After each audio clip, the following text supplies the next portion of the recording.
20 quintali di pesci morti nei canali di Padova. Il comune lancia l'allarme. Sono vittime della siccità eccezionale di queste settimane.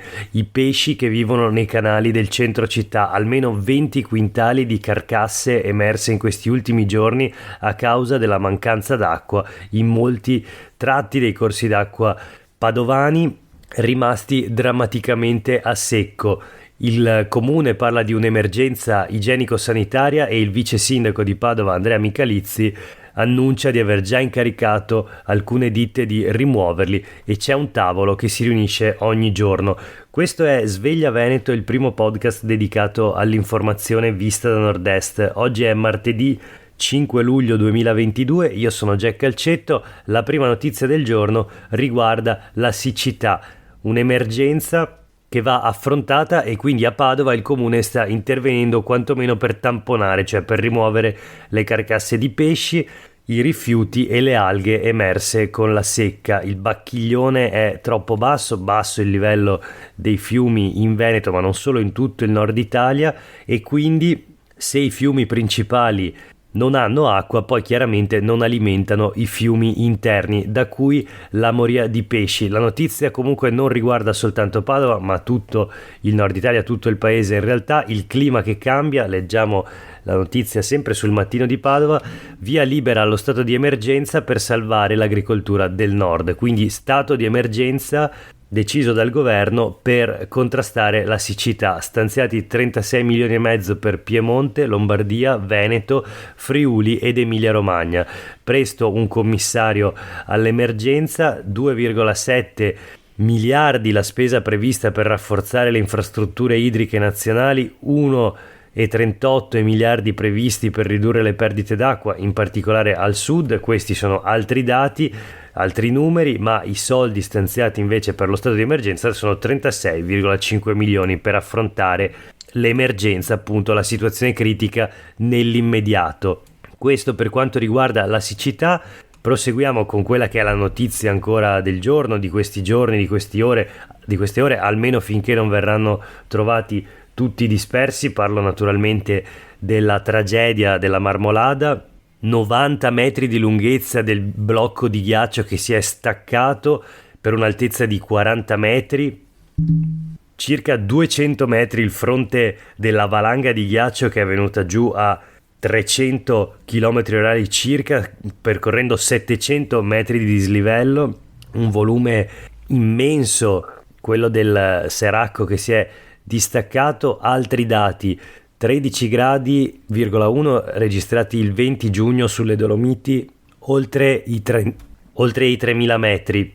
Il caldo record quindi ci sarebbe naturalmente alla base come causa di questo crollo, ma ci sono anche cause più profonde. I dati ARPAV descrivono temperature mai così alte da 27 anni, leggiamo sul Gazzettino di oggi. Per ben 7 volte sono stati superati 10 gradi a oltre 3.000 metri, ad esempio nel 95 c'erano addirittura 15 gradi,7. Questa è la temperatura registrata il 20 giugno del 95 sulle Dolomiti in alta quota. Il ghiacciaio della Marmolada ha ceduto per condizioni sfavorevoli in atto da anni, e ricordiamo che il ghiacciaio ha le ore contate. In 100 anni il fronte si è ridotto considerevolmente e gli esperti, gli scienziati prevedevano che si sarebbe completamente esaurito, sarebbe scomparso entro il 2050. Stime più aggiornate parlano addirittura del 2042, quindi tra 20 anni rischia di non esserci più, anzi è molto più probabile che non ci sia più alcun ghiacciaio della Marmolada. È la crisi climatica, è l'innalzamento delle temperature, il surriscaldamento globale. Ricordiamo i numeri purtroppo della tragedia: 7 morti attualmente, 8 feriti e 13 dispersi. Questo il bollettino aggiornato a ieri notte. Oggi proseguiranno le ricerche, anche se naturalmente più passa il tempo più si riduce la speranza di trovare gli ultimi dispersi sani e salvi. Il problema dell'identificazione delle salme, il problema che riguarda soprattutto i turisti stranieri, insomma una situazione assolutamente drammatica. Continuano le reazioni e i commenti da parte della politica. Ieri il Presidente del Consiglio Mario Draghi si è recato a Canazei. Oggi sulle pagine del Corriere del Veneto un dibattito più locale invece tra il Veneto e il Trentino, un dibattito post o durante la strage della Marmolada. Il tema è se la montagna vada chiusa o meno. La tragedia segna un punto di svolta e pone il tema dei divieti nelle aree pericolose. Il presidente della provincia di Belluno dice che prima di adottare scelte simili serve un pool di esperti. Quindi la domanda: la montagna è da chiudere? Le restrizioni sarebbero una risposta sbagliata, dicono alcuni politici e imprenditori contro l'ipotesi di misure drastiche per la sicurezza dei turisti, questo soprattutto dal lato del Veneto. Cosa si dice invece in Trentino? Un assessore di Trento dice che è un'ipotesi allo studio quella dei divieti per i ghiacciai, valutiamo coi tecnici, aggiunge, propone un tavolo con Veneto e Alto Adige in cui smettere di litigare sui confini ma invece condividere progetti e salvare l'ambiente. Il PNR va usato per gestire diversamente l'acqua.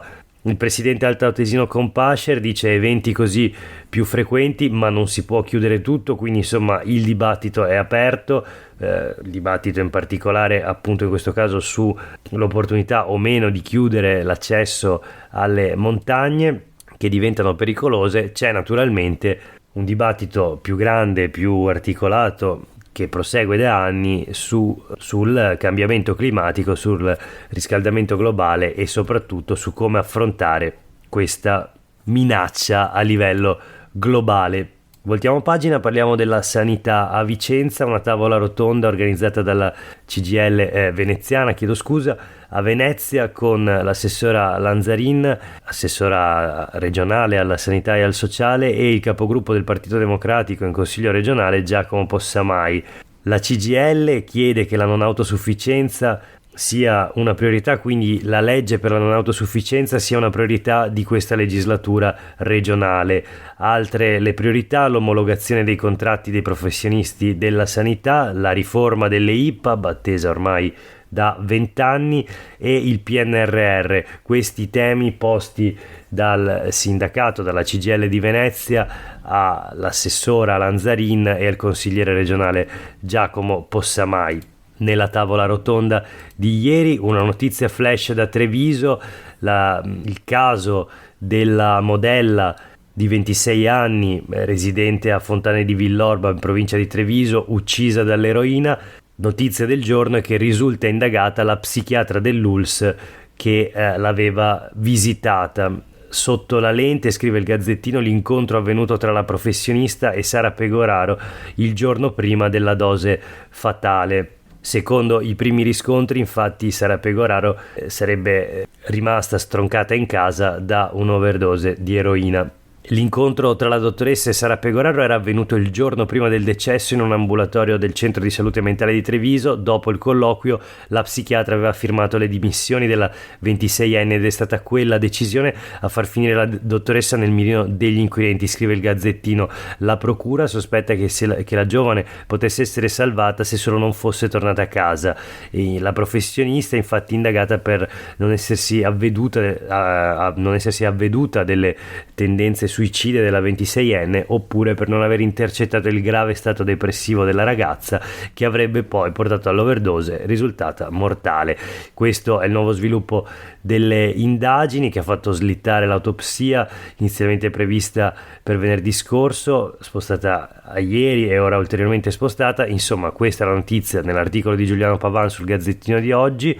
L'ultima notizia del giorno riguarda l'estate del caos negli aeroporti. A Venezia un volo ritarda di ben 24 ore, una comitiva di 40 vicentini prigioniera a Lisbona per 3 giorni, problemi anche a Treviso. L'articolo di Martina Zambon sul Corriere del Veneto di oggi che racconta la vicenda negli aeroporti di mezza Europa, il caos, e il Veneto non fa certo eccezione. cancellazione, l'ultimo caso ieri con un volo Venezia-Catania di Wizz Air che è partito esattamente con 24 ore di ritardo, esasperati passeggeri che verso sera domenica erano praticamente imbarcati, ma all'ultimo minuto, prima di entrare fisicamente nel velivolo, sono stati invitati a tornare indietro.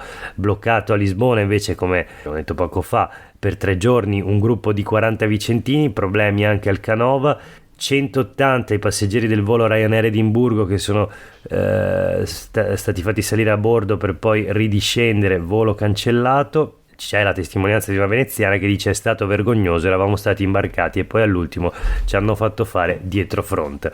Per oggi è davvero tutto, grazie per aver ascoltato questa puntata di Sveglia Veneto, io sono Jack Calcetto, a tutte e tutti voi una buona giornata.